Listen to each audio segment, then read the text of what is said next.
These are the different types of footballers, part 2. Now hear me out. There are a lot of historical stadiums out there. Old Trafford, home of Manchester United, the newly renovated Santiago Bernabeu, or even the greatest stadium of all time, in my unbiased opinion, the Nou Camp, the Spotify Nou Camp, about to be renovated. However, even though the Nou Camp is the best in the world, none of them can compare to the greatest of them all, our local school's football pitch. Now hear me out. You're like, what? The local school football pitch, how could that be better than, where Aluminium Mall plays? Or where Vinicius Jr. plays at the Santiago Bernabeu? How does that compare? Well, let me tell you. It's because of the various types of footballers you'll find in school football. But sometimes though, you have to be careful because you never know when Brexit Billy's gonna come out and take out your knee just like that. And you're gonna be out for the rest of the season in pain and crying because, I couldn't have actually hurt my knee there. But you get the point. You have to be careful of Brexit Billy because suddenly now you didn't see his karate kick coming from 10, business days away. And all you thought was today was going to be a chill day at school. I'm going to have a nice fun day of football with my friends. Then all of a sudden, your ACL's gone, your MCL's teared. You have to go to rehab and it's game over.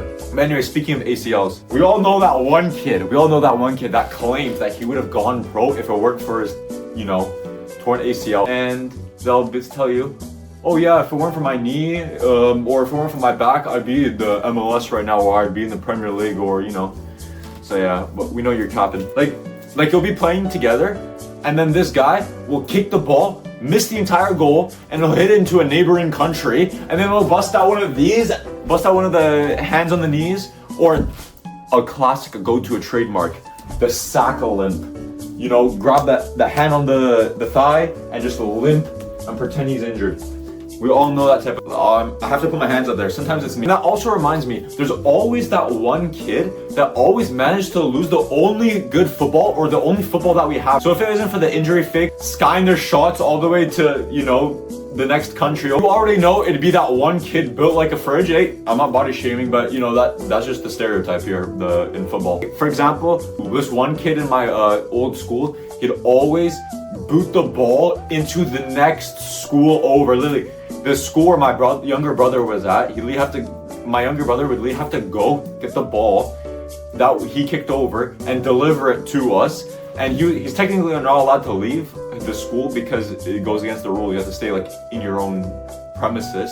But you'd have to break the school rules for us to deliver us the ball because this one guy would literally kick the ball over to the next school because our schools were together. Shout out my brother, he has to get the ball for us. He would always go under everyone's skin because he'd always just mess about. He boots it over and starts laughing, and he's literally the only one laughing. I'm just ranting at this point, It's not even I'm just ranting, but you guys know what I'm talking about. There's always those kids that just bother you because they're so annoying, but it is what it is. That's what I love about school football, because it's these kids, you'll look back on it and you'll be like, you know what? I miss those times. Yeah, they basically just stop the entire flow of the game, and they'd either take the piss by playing American football or rugby after, they'd pick up the ball and just throw it in the net, and it just ruins everything, and everyone just have a day off, man. You're just taking the piss. We just want to freaking have a good time, hang out with our friends, play some football, but yeah, we can't even enjoy it because one or two people are being annoying. They're the only ones laughing. Everyone's just looking at them laughing. They think they're so funny with their tomfoolery. But I have to admit though, one of my closest friends was one of these characters.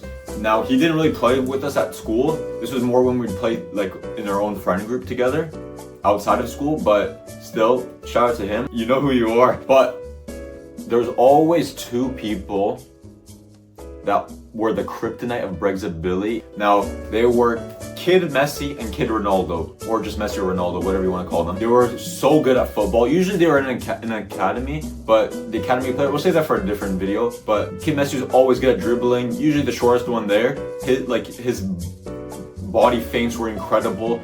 He'd always be nutmeg. He'd average 7 nutmegs in one school lunchtime session. Kid Ronaldo, the long shots this kid had were crazy. He'd always catch the goalkeeper off guard because usually they're just chatting up the ladies or just on their phone or something like that. No, don't even care because they're in net. So they'd always catch him out with the long shots. Kid Messi had the best free kicks. Kid Ronaldo, always on the pen spot. But Messi would always allow him to take the penalties. Usually we didn't really have penalties though, because I'll make it. If you like this video, if you want to see me talk about the rules of school football, comment down below if you want to see that. But basically, when these two individuals, Kid Messi and Kid Ronaldo, were on the same team, no one was safe. Now, usually there's like a ban against having them on the same team, so that's why there'd always be the two different captains and choose their teams that way. But sometimes though, they would allow them to be together at least once a month. They'd be together and they'd obliterate the other team. It'd be like 5-0 after like 3 minutes, and then they'd have to, like, the other team would be begging them to stop. Or some of the people would just leave because they couldn't even take it anymore because it was so unfair. So they'd have to stop the match there and restart teams because it was too much for them. So yeah, no one was safe when these two linked up. Not Brexit Billy, we're not even the clan. None of them could stop them.